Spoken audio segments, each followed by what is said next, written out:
Olá, salve Maria! Salve Maria! Estamos de volta, finalmente, gravando aqui no Veritas Perpétuo. Exato, depois de muito tempo sem os vídeos aqui no canal, até porque nós estávamos nos reestruturando, depois do casamento, nós viemos com novos vídeos e com novos temas para vocês também, agora.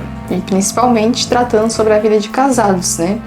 Já que agora nós podemos falar sobre isso porque estamos casados há um pouco mais de 3 meses, como vocês já devem saber. E você que está esperando sobre o vídeo do casamento, em breve nós teremos aqui no canal na íntegra o vídeo da celebração do nosso casamento. Então, ou, se você veio do futuro, já está disponível, clique aqui na descrição do vídeo. Exato, clique ali. Ou dá uma olhada no canal. É isso, perfeito. Então, esses vídeos que nós vamos fazer agora são destinados a que e para quem. Sobre o que e para quem. Os vídeos que nós vamos fazer aqui são dicas e opiniões, ou seja, de vivência de casal, certo? Uma vivência curta, mas já tem uma certa base para aqueles que ou estão noivos ou já estão casados há pouco tempo. Ou seja, é destinado para casais católicos. E por quê? E por que esse público? Porque protestantes ou não, vamos dizer assim, não católicos, não possuem a fé católica, eles não têm a mesma finalidade que nós. Ou seja, casais que não têm a mesma finalidade não vão aproveitar e não vão entender muito deste vídeo. Então esse também, se algum católico solteiro ou católica solteira queira assistir esse vídeo, não tem problema, mas veja que nós estamos especificando o público para quem nós estamos falando. E nós vamos dar aqui então algumas dicas para os recém-casados ou para aqueles que estão se preparando para o casamento, sejam noivos ou ainda namorados, mas que pensam em se casar. É muito importante saber de algumas coisas que nós já sabíamos de algumas delas, sim, ou não sabíamos e tivemos que aprender na prática, o que foi muito pior.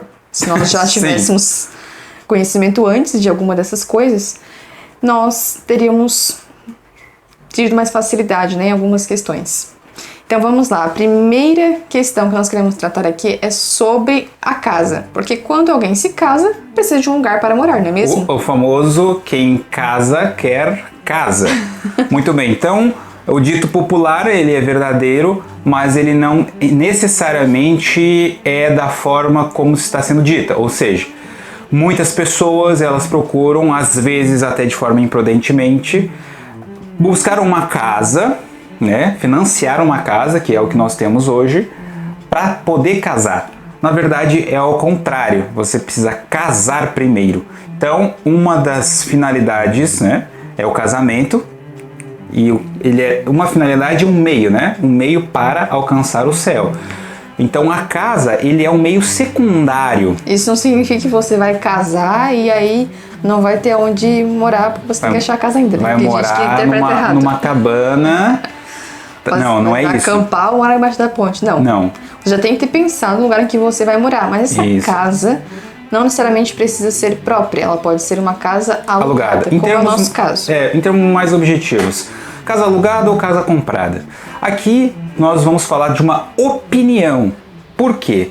Porque isso vai depender também do casal, da questão financeira, dos planos a longo prazo. Então não significa que alugar é ruim ou comprar seja algo ruim. Não é esse o quesito. O quesito é que você precisa analisar os passos iniciais, a finalidade, porque ao comprar um local, você se fixa nesse local. Então, você agora tem um imóvel, certo? Ele é seu, ou seja, você está fixo naquele local. Muito bem. Só que aqui vem o que muitos casais no início fazem erroneamente. Eles usam o seguinte argumento: vou financiar, porque afinal de contas eu vou pagar o mesmo valor que o do aluguel e vou pagar por algo que é meu. Isso é um argumento muito utilizado e as pessoas, de forma geral, dão dicas de você financiar a sua própria casa. Isso é um engano. Por quê? Como eu falei, vai depender muito da questão do casal. E se o casal está iniciando a sua vida junto, exatamente porque estão casados, eles não estão juntados, só para deixar bem claro aqui, eles têm uma economia doméstica juntas, que a gente vai falar um pouco mais para frente. E essa economia, ela não pode ser estrangulada com uma dívida. Por quê? Porque o financiamento, ele não é, a princípio, um financiamento, o financiamento não é um investimento por princípios, ele é uma dívida. A mesma função do cartão de crédito. Não é porque a pessoa pagou lá certos por cento da casa que ela já é sua. Não, você tem que ser pagado ela totalmente, senão ela não é sua. Exato. Então, existem tipos de financiamento, é óbvio que a gente não quer generalizar, mas aqui foi utilizado os conceitos de ato e potência. Atualmente, a casa é sua? Não. Potencialmente ela será? Sim. Só que quando você faz um plano em cima de algo potencial, este é o problema. Você não sabe o que pode acontecer. O principal aqui, falamos em termos econômicos, é que o casal tem uma fonte de renda e depois e gaste essa fonte de renda para poder ter uma casa. E não é o contrário, você não adquire uma dívida primeiro para depois ter fonte de renda. Não, é ter fonte de renda primeiro e depois ter uma casa. É o contrário.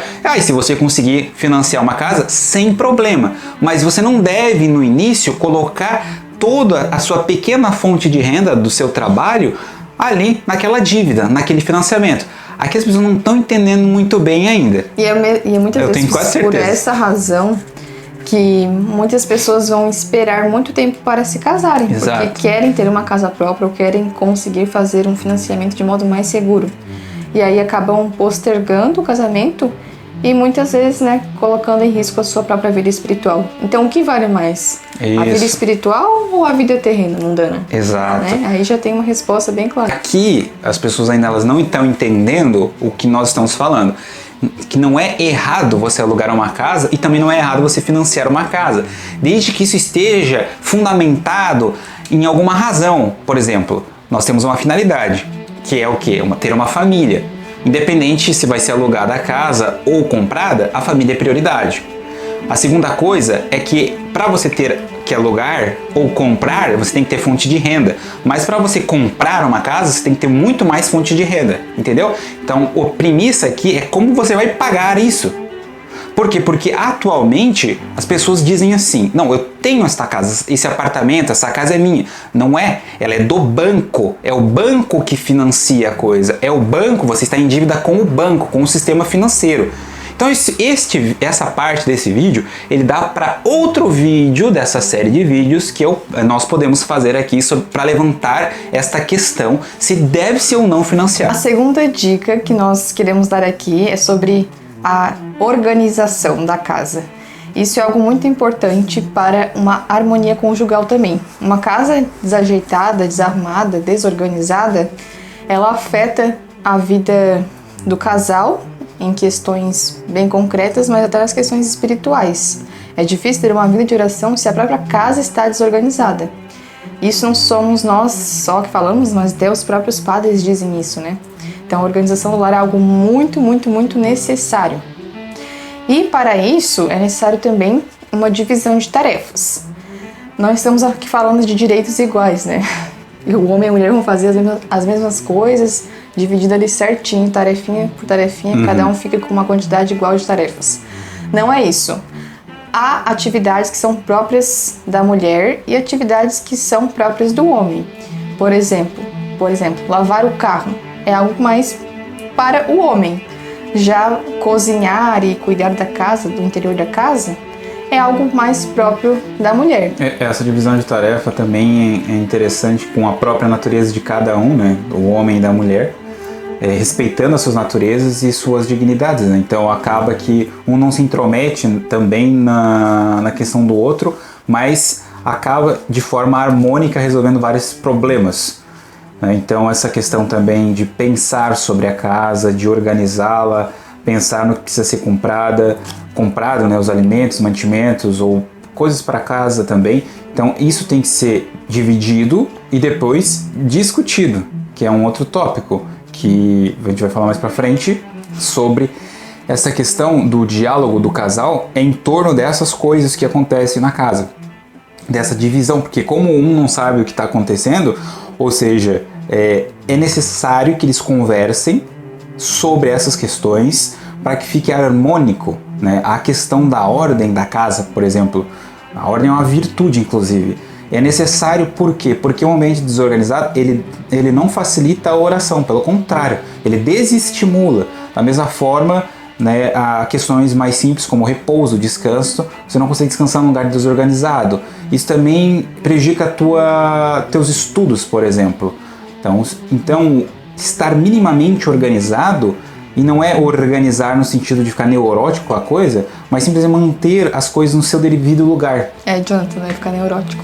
Sim, mas tem que colocar as coisas no seu devido lugar, entendeu? Senão a pessoa fica neurótica aqui. Exatamente, mas aqui é importante, por exemplo, para que você também conheça a rotina da outra pessoa, né? Então é bom que às vezes um tem uma rotina diferente do outro, às vezes tem questão de trabalho, horários de estudo.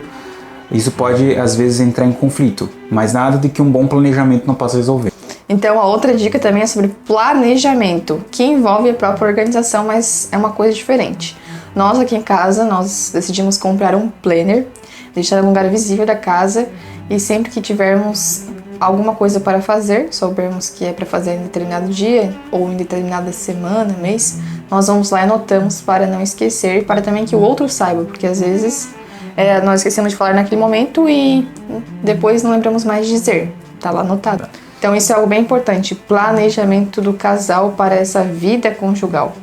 Então, essa questão de organizar, ou planejar no caso, tu pode usar aplicativos virtuais. Nós decidimos usar ainda uma agenda, um planner, muito por causa da anotação, e da visibilidade, tá no local da casa onde os dois passam, então tá bem visível essa questão. E tirar um dia em específico, provavelmente na segunda-feira ou no domingo, no final do dia, para que você possa planejar a semana, você não fica com a semana voando. Então, dias que você resolve problemas, dias que você pode estudar, dias que você... Então, tudo deve ser planejado de uma maneira harmônica, não como se fosse algo fixado, que você não possa fazer outra coisa no lugar. Inflexível, né? É inflexível, que acaba gerando ainda mais conflito, porque daí tu não conseguiu, você fica frustrado. Não é essa a questão, mas para você ter uma orientação de o que vai acontecer durante a semana. Por exemplo, o calendário litúrgico. O calendário litúrgico, ele é muito importante você ter na sua casa. Existem vários calendários assim disponíveis assim da tradição. Para quê? Porque você também tem uma rotina de oração, porque a gente entra no período da quaresma agora, então tudo dentro desse planejamento que você vai fazer também envolve essa questão espiritual, porque o calendário litúrgico é voltado para isso. Então você deve se utilizar dessa questão para fazer o seu planejamento também. Porque um dos exemplos, por exemplo, a primeira quinta-feira do mês. A primeira quinta-feira do mês é dedicada à hora santa, por exemplo. Então o casal já sabe que a primeira quinta-feira do mês, além de envolver o calendário litúrgico, envolve essa devoção. Nós temos essa devoção aqui em casa. Então, sabemos que ali vai ter um horário na primeira quinta-feira que nós vamos fazer orações específicas. Então já está inclinado ali. Ou seja, essa primeira quinta-feira, todas as outras coisas, trabalho, vida pessoal, estudos, está envolvido nesse horário. Entende? Então você tem que saber minimamente o que você vai fazer durante a semana. Um planejamento curto durante a semana, longo durante o mês. Médio, e longo durante alguns anos. Do que você quer fazer ou o casal pretende fazer. Isso, então planejar evita muitos conflitos. Outra dica que também envolve isso é a economia doméstica. É muito importante que você faça um controle de gastos, por exemplo, para que você tenha controle, né, do que você está gastando. É interessante fazer planilhas ou anotar de uma forma mais simples gastos fixos, gastos variáveis, né? E tudo dentro do seu planejamento, principalmente a longo prazo, do que você pretende adquirir, enfim. Esse controle de gastos é muito importante para você alcançar os seus objetivos. Então, aqui é outra questão que deve ser compreendida, que o dinheiro que tanto o homem quanto a mulher recebem dos seus trabalhos, eles não são próprios. Aqui está algo que só católicos podem entender, porque nós católicos não vivemos de forma privada, nós vivemos de forma, de certa maneira, coletiva, ou seja, a família é algo coletivo em que o casal, que ao receber o seu salário, seus atributos financeiros, eles dão esse dinheiro para a família. A família decide, o homem tem o voto final, tem a decisão final, mas é para a família, com o objetivo da família, certo? Então não é um dinheiro próprio que você vai escolher propriamente para você. Então é isso um dos pontos fundamentais da doutrina católica em cima do casamento, que nós nos entregamos um para o outro, ou seja, para a família. Então aqui é que a vida financeira ela também está atrelada à doutrina. Por quê? Porque tudo que uma casa precisa não vai depender só de uma pessoa. Vai depender de todo o recurso financeiro que aquela família obtém. É evidente que no passado nós tínhamos que o homem conseguisse esses recursos financeiros. Hoje, devido à crise econômica que nós estamos e pela baixa salarial que nós temos, envolve que os dois trabalhem, né? Essa é uma questão que também pode ser discutida em outro vídeo, mas que toda essa vida financeira deve ser unida para objetivos comuns, mesmo objetivos materiais. Não faz sentido em um casal católico cada um ter o seu dinheiro, cada um gastar da sua maneira, enfim, o seu salário é seu e o do outro é dele, enfim. Isso não faz sentido, isso é algo normal para os casais do mundo, mas para casais católicos não deve ser assim. Por isso que as pessoas do mundo, quando vão lá fazer o casamento civil, elas já se casam pensando em divórcio, pensando em separação de bens. O católico não, ele quando vai fazer o casamento civil, deve escolher a comunhão, né? Comunhão total de bens. A comunhão total de bens, que foi o nosso caso também. Então, sempre lembrando que essa questão financeira, repetindo, é unitiva para objetivos comuns. E você alencar gastos no geral, gastos fixos e variáveis faz parte dessa questão unitiva, porque tu e a sua esposa terão fontes de renda separados, mas o acumulativo final é unitivo. E a outra dica que também está relacionada a essa é sobre as fontes de renda extras. É muito importante para um casal católico aberto à vida que tenha fontes de renda extras. Por exemplo, nós temos um ateliê, que para nós é uma fonte de renda extra. Você pode também ter um ateliê, pode também fazer alguma coisa para ter essa fonte de renda extra. E há uma infinidade de coisas aí, né? Você pode ser empreendedor da sua maneira. E pequeno empreendedor, né? Isso. Então é muito importante para que o casal tenha uma segurança, uma estabilidade e que ele não corra muitos riscos, né? Porque se você depende só do sistema, digamos assim, você acaba correndo o risco de uma hora você perder o emprego e ficar sem chão e não saber como sustentar a sua família. Já se você tem uma renda extra, mesmo que não seja grande, ela faz com que você consiga se manter. Então aqui é importante que você tenha um trabalho e de forma paralela você tenha essa fonte de renda. Não se aventure em sair do seu trabalho só para viver dessa fonte de renda extra. Essa fonte de renda, a parte, ela deve ser um investimento, um dinheiro que você não necessariamente irá gastar, para que você possa gerar o teu próprio negócio no futuro. Então um dos erros das pessoas é saírem do seu emprego fixo, se aventurar e gerar uma tensão enorme na família para manter só aquele negócio. Não é assim que funciona. Tu deve ter os negócios paralelos. E é o nosso caso aqui, dá muito certo. Então nós estamos falando de algo que funciona, não é de algo que a gente imaginou. Tá? Isso é uma questão fundamental. Tá? É algo na realidade. Por quê? Porque essas fontes de renda são para momentos que podem gerar insegurança financeira também. Então tudo que tu tens que fazer pensando em que no futuro você vai ter aquela empresa, vai ter aquele empreendimento, mas foi de forma paralela, orgânica, não foi algo especulativo. Uma outra dica, se vocês vão começar um negócio, a princípio venda um serviço ou um produto que de fato as pessoas precisam, mas a questão, por exemplo, a gente pode falar em outro vídeo, de não realizar cursos de leigo para leigo. Outra dica nossa é sobre a alimentação, que também envolve as outras questões que nós já falamos de planejamento, organização e até economia também. É importante fazer uma organização alimentar, cuidar da alimentação, buscar saber sobre as questões relacionadas à alimentação para sustentar bem a família, né? No sentido de escolher alimentos que são bons, nutritivos, que vão sustentar a família de forma saudável. E aí fazer esse planejamento em cima disso. Uma organização mesmo. Fazer um cardápio semanal, cardápios mensais, assim. Você consegue se organizando bem nessa questão e também atrelando a questão da boa alimentação, que nós já falamos em outro vídeo aqui no canal também. Também é um podcast sobre essa questão do low carb, por exemplo. Então aqui é outra coisa, porque quando você quando inicia-se a vida conjugal, a dois, pode ficar um momento tribulado entre essas questões, assim. Então é importante que você entenda um pouco como funcionam alguns alimentos. Isso é básico, porque um dos gastos maiores que se tem é na alimentação de uma casa, por exemplo, das pessoas que estão numa casa. Então, validade dos alimentos que devem ser comprados, outros que devem ser estocados. Então, uma rotina de alimentos que vai comprar algumas vezes, estoca, e alimentos que vai rotineiramente comprando. Então a gente não cai no extremo de pessoas que vão quase todos os dias no supermercado e pessoas que fazem um rancho no início do mês e depois só compra daqui, sei lá, no outro mês. E então, casais recém-casados podem ter muita dificuldade nessa questão se eles nunca tiveram experiência de morarem sozinhos, sempre moraram com seus pais. Não foi o nosso caso, né? Porque o Jonathan morou sozinho durante muitos anos.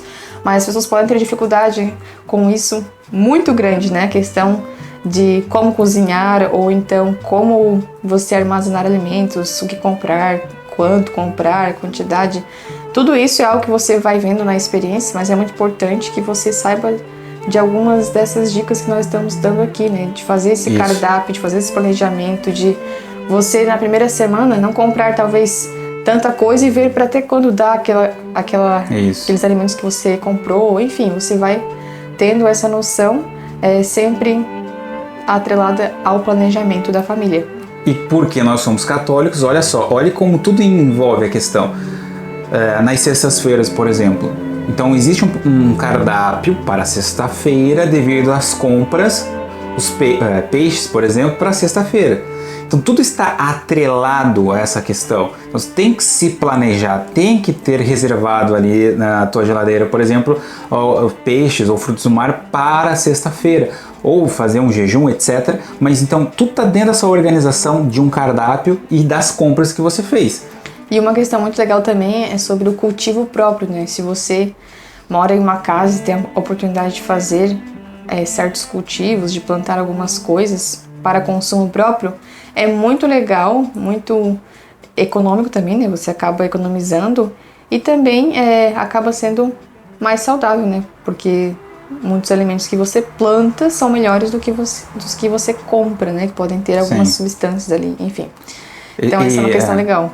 Essa questão de cultivo nós estamos aprendendo agora também numa questão mais, não apenas orgânica, mas de próprio sustentável da coisa, não como o pessoal fala de sustentabilidade, mas não de ser sustentável para... Só uma família católica pode entender de sustentabilidade porque ela precisa ter muitos alimentos e precisa dar uma finalidade para os resíduos. Então a gente pode falar assim em outro vídeo também, mas de forma geral é algo que nós estamos também aprendendo agora, a questão do cultivo, a importância de ter esses alimentos orgânicos na própria casa e também de como dispor bem esses resíduos. Tudo isso envolve a doutrina porque são coisas secundárias que estão atreladas a ela. Próxima dica é ter divertimentos próprios. Quando alguém se casa, né, alguém católico pode acabar pensando que tudo que ambos faziam separados devem fazer juntos. E não é bem assim, né? Pode-se manter certos divertimentos lícitos de modo separado. Por exemplo, eu gosto muito de ler certos livros que eu só posso ler sozinho, obviamente. Exato. O Jonathan gosta de Eu gosto de jogar Age of Empires, por exemplo. Então, é importante que se mantenha certos momentos de divertimento sozinhos também. Isso é saudável, não é errado e é bom para o casal. Isso, então esses momentos assim são necessários não para se ficar longe, não é isso. É para que simplesmente é um gosto que você tem, uma opinião, algo pessoal que o outro não tem. Só que como ele não é algo ilícito e necessariamente imoral, não é ilícito nem imoral, acaba que simplesmente por um gosto a outra pessoa, como café, por exemplo. Mas ela acabou gostando agora de café. Mas, por exemplo, ela não gostava.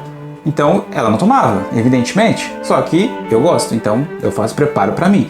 Então aqui são coisas que o casal, eles precisam entender que são questões secundárias. Você não precisa de jogo para viver, não é necessário. Você pode simplesmente não jogar, mas que por um fator de gosto, você joga, desde que seja lícito, como já foi dito, e que não corrompa o tempo do teu estado de vida. Isso. Então corromper o tempo se você tem uma obrigação do seu estado de vida, você não vai jogar ou se divertir naquele tempo. Você tem que realizar aquela ação porque é do seu estado. E também não caia no outro extremo de achar que tudo bem você manter muitas atividades separadamente e só estarem juntos em pouco tempo. Não, é importante que tenha-se muito tempo, né, juntos, fazendo coisas juntos, atividades juntos, porque vocês são um só coração, uma só carne também, né? Então, tenha esse equilíbrio. Outra dica é sobre a oração conjunta. É muito importante ter momentos de oração juntos, o casal junto, principalmente a oração do terço diária, a Santa Missa, obviamente, né? O casal deve ir junto, jamais separado. Parece óbvio, mas muitas pessoas a gente sabe que vão separados por algum motivo ou outro, mas deve-se sempre priorizar o casal ir junto à Santa Missa, a Santa Missa, a missa de sempre, e a recitação do terço. Por quê? Porque ela é indulgenciada, além dela ser indulgenciada, porque você está rezando em público, vamos dizer assim, a dois, em público, você tem uma vivência espiritual junto com a pessoa, o que não exclui de você ter orações privadas, que também são importantes. Então não caia no outro extremo de achar que todas as orações que você faz tem que ser junto com seu esposo ou com a sua esposa. Não, você tem que manter orações privadas com o nosso Senhor, né? Então você tem que fazer uma meditação sozinho, uma oração da manhã, uma oração da noite sozinho. É muito importante você conversar somente com o nosso Senhor, né? E não estar sempre rezando com o cônjuge. Então tenha esse equilíbrio que é muito saudável, muito necessário para a oração, para a vida espiritual do casal. Exato. Próxima dica? A próxima dica é diálogo. Isso aí todo mundo sabe, mas às vezes se explica de uma maneira um pouco errada ou priorizando coisas que não são então, assim. O problema dessa palavra é que as pessoas acabam aceitando qualquer coisa do outro, imoralidades, coisas ilícitas. Isso. Porque nós temos que respeitar, não é assim. Nós devemos sim dialogar quando nós vemos um erro, criticar, e também devemos elogiar quando é devido e merecido por justiça, e também qual é a outra? Pedir perdão, perdoar, né? Exatamente. Isso faz parte do diálogo. Se você vê algo errado no outro, tu não vai passar o pano em cima do problema e dizer, não, tudo bem, tu só vai dialogar, eu vou aceitar esse erro. Não. Ou então não fala nada e passar em branco. Não, você tem que conversar sobre aquilo. Se tem algo no seu esposo, na sua esposa que ele está fazendo errado, é importante que você o avise. Às vezes ele não faz errado por maldade, mas aquilo te afeta e afeta ele próprio. Então é importante que você converse com ele sobre isso, para a própria harmonia conjugal, né? Exato. E aqui, olha que interessante. Essa questão desse diálogo, porque são duas pessoas, só que existe uma hierarquia. Aqui é diferente do que as pessoas normalmente entendem. O homem é o chefe da casa, ele é o cabeça, ele vai tomar a decisão final sobre aquela questão que eles estão dialogando. Não é uma questão junto que eles vão finalizar. Existe uma hierarquia em que o homem toma... Por isso que quando o homem toma a decisão errada, a casa inteira toma a decisão errada. Quando o homem toma a decisão certa, a casa inteira toma a decisão certa. Exatamente, isso é uma das coisas mais difíceis do lar, é o homem, por justiça, tomar uma decisão certa, porque todos os que estão abaixo vão junto, entendeu? Então a esposa, ela tem por finalidade avisar o marido, seu esposo, sobre uma decisão errada, mas não é ela que vai tomar a decisão. Não é ela que vai ser julgada por Deus por tomar a decisão errada, entende? Então aqui é importante do mundanismo que diz, não, nós dois mandamos na casa, ou a famosa minha mulher manda na casa. Não é assim que funciona. Existe hierarquia e essa sã hierarquia conduzida por Deus. E a outra dica também é sobre a generosidade. O que é isso? Generosidade é você fazer às vezes o que você não é obrigado a fazer. Que envolve a virtude sobrenatural da caridade. Porque muito do que nós fazemos é por justiça. Então o homem por justiça deve trabalhar, a mulher por justiça deve se submeter ao marido. Mas Aqui a caridade é superior à justiça. Então é importante que você seja generoso com a pessoa que você vê para ser generoso com o nosso Senhor, que é a virtude também da magnanimidade, né? Oferecer aquilo que você pode fazer, o que você tem, mesmo que você não seja obrigado. Então, às vezes é você levar um copo de água para o seu esposo, para a sua esposa, fazer coisas simples, né? Às vezes arrumar um pouco mais o seu lar, ou enfim, agradar nas pequenas coisas, mas que às vezes fazem toda a diferença para o outro, né? Ser fiel nas pequenas coisas. Nas pequenas coisas. Você só vai ser fiel na grande se você é fiel nas pequenas. Então aqui também tem uma mistura da Pequena Via de Santa Teresinha, por quê? Porque é ali nos momentos mais difíceis do casal que você passa da virtude da justiça para a virtude da caridade, que agora você está fazendo por amor, não por obrigação especificamente. E é muito mais generoso e muito mais magnânimo, porque você faz sem estar atrelado necessariamente a uma obrigação. Você supera essa obrigação. Você faz exatamente por amor. E não um amor mundano ou um amor sentimentaloide, mas o amor ipsis litteris, que é o próprio sacrifício. É o sacrifício, a doação. Então, se o amor é isso, é doação de si mesmo para o outro, é muito importante esses pequenos gestos de generosidade. Isso é o que vai manter o amor entre os cônjuges. Porque se você cai na rotina, só faz o que é obrigado e, enfim, porque você está cansado já das suas obrigações diárias, acaba que, não que o amor vai morrendo, né, mas que ele vai um pouco... Carunchando. Exatamente, ele fica carunchado. Então é necessário sempre essa questão ali, porque lembra dos seus votos do casamento, que você se entrega a outra pessoa como um sacrifício. É como se quando a noiva entra, ou quando os noivos se caminham para o altar, é como se eles definitivamente estivessem caminhando, entrando no altar do santo sacrifício para oferecer as suas próprias vidas para fazer a vontade de Deus. E já que chegamos aqui no final agora... Vontade de Deus? Os filhos. Exato. Os filhos fazem parte desse... Mistério. Que é a vontade de Deus. Do matrimônio. Exatamente. Então, os filhos são uma das consequências ou finalidades do matrimônio. Não existiria um matrimônio se não fosse para procriação. Então, nós não somos mundanos, que os mundanos eles não casam, eles se juntam, ficam amaziados. Esse amaziamento é condenado por Deus e a pessoa sabe exatamente que está errada, só que ela atrela e falsifica isso na sua mente achando que está casada. Então a gente não está falando para essas pessoas. Essas pessoas vão se acertar com Deus na Igreja Católica Apostólica Romana. Vão ali se acertando. Está falando para católicos agora. Por quê? Porque os mundanos não. Eles casam para um divertimento, para um pequeno paraíso doméstico. Não é isso? Nós casamos porque nós obedecemos a lei divina que diz que os esposos devem procriar, gerar filhos e filhas para Deus. Perfeito. Então que os recém-casados não esqueçam nunca disso, que a sua vida de casados é para Deus, não para si próprios, né? É para fazer a vontade de Deus. A nossa vida aqui na Terra é para isso, né? Para fazer a vontade de Deus. E quem está seguindo o matrimônio tem essa missão de fazer a vontade de Deus. E a vontade de Deus para os casais é que tenham filhos, né? Filhos para o céu. Sempre espere. Olha que interessante. É a vontade de Deus juntamente com a sua misericórdia e também com a sua providência. Deus não nos desampara. Ele não ia pedir que nós procriássemos para que a gente vivesse assim de certa medicância com os filhos. Não é isso. Ele provê o que nos é necessário. Diz um amigo nosso que a cada bebê que nasce vem com um pão embaixo do braço. Ou seja, vem com o sustento.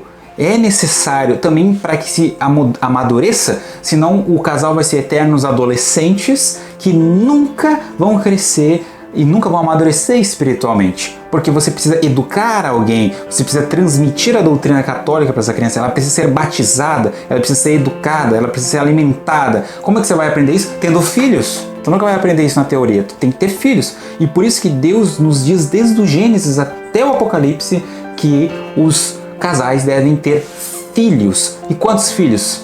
Quantos Deus quiser. Então não há limites para que Deus está falando. Se Ele quer que você tenha um ou vários ou nenhum, é vontade dEle, não é sua, é dEle. Se você reza o Pai Nosso, você vai entender, é vontade de Deus, assim na terra como no céu. Então não é vontade própria, não são métodos, eu que vou planejar a família, eu que vou saber quantos vão nascer, eu vou querer o meu filho. Isso é individualismo protestante, liberalismo do mais barato e fajuto. Católicos vivem numa família, certa coletividade, não uma coletividade marxista, mas uma coletividade patriarcal da família. Espero que tenham gostado desse vídeo, dessas dicas, principalmente para os recém-casados ou os que estão para se casar em breve e que estejam assistindo esse vídeo. Deixe aqui embaixo seu comentário e até o próximo vídeo. Muito obrigado pela atenção de vocês. Hoje está extremamente quente, então vocês não têm noção de como está quente aqui. Mas um pequeno sacrifício para o retorno dos vídeos para o canal, então nos aguardem a cada domingo um vídeo novo. Salve Maria, viva Cristo Rei!